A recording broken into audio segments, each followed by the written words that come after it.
5000 majke od Hrvatske od grad Sisak se organiziraат против штипската докторка М.И. која работи како неонатолог во тамошното акушерско оделение.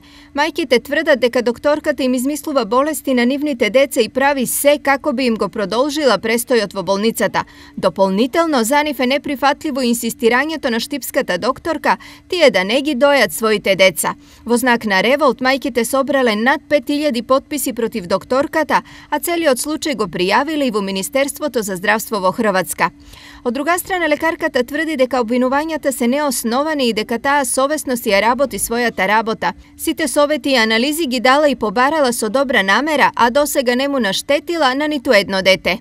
Секој доктор кој е одговорен и кој има искуство би постапил како јас, изјавила докторката за хрватските медиуми. Кој е во право, а кој неки утврдуваат здравствени инспектори кои по налог на ресорното министерство веќе се упатени на вонредни контроли во болницата во Сисак. Инаку дозволата за работа на штипската докторка во Хрватска и важи до 5 октомври, но таа најавува дека ќе бара нејзино продолжување. Дали ќе ја добие, меѓу другото ќе зависи и од наодите на инспекторите.